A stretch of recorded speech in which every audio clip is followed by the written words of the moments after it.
Hey guys, so today I want to compare the Galaxy S4 versus the Galaxy S4 Mini here, Asphalt 8 Airborne game.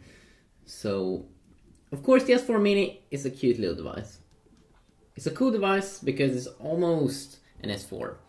And you might hear that on the name, think it's kind of obvious. You'd be like, oh, it's cool, it's just an S4. But hey, the S3 Mini wasn't like a mini S3. It didn't even have close to the specs.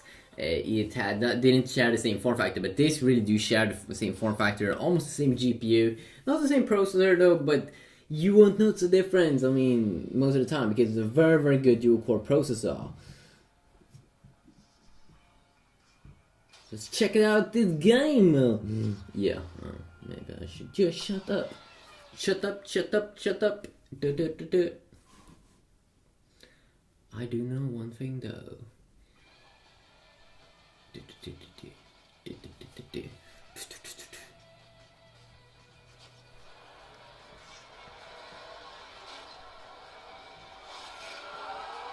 Okay, so you can clearly see here that the performance is pretty much the same. Oh my god. Oh, oh shit. Wow. So I'm gonna play a little bit here first on the S4, which also has a 5-inch AMOLED screen compared to the S4 Mini's 4.3-inch display, which is the same size as the S2. And the S2 can also play this game wonderful, so that's also a very, very nice thing here. Of course, the new thing here with Airborne, yeah, we are in the air.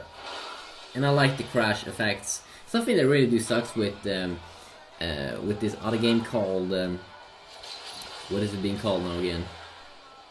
Oh my god, that's so amazing. Need for Speed Most Wanted.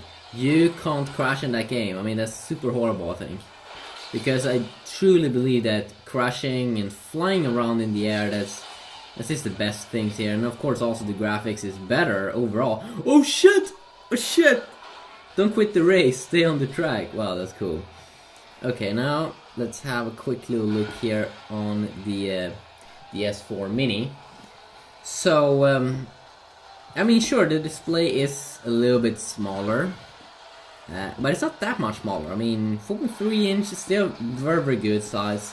That was the size phones had just 2 years ago, and people were thinking that was like extremely big and awesome, but now it's almost getting a little bit small, but it's still bigger than the iPhone that has a 4-inch display, which is, I think, is extremely small. They should definitely make it bigger.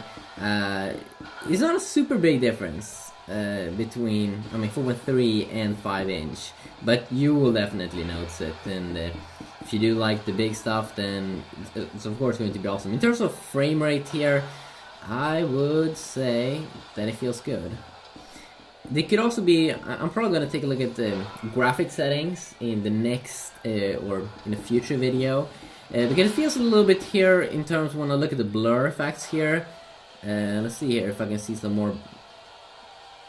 I almost get a feeling that it might be so that I get a little bit more blur feeling here when I'm driving in a high speed. I'm going to take a closer look right now. Let's see here. So definitely I get kind of like a blur feeling when I'm driving inside here. Let's see if I get that here on the S4 Mini with the default settings here. It doesn't feel like that, so probably gonna take a look at the graphic part in a future video. And if there's anything specific in terms of a video you want to see, please let me know about that, but it's really not a big difference between these two devices. The price though is a big one.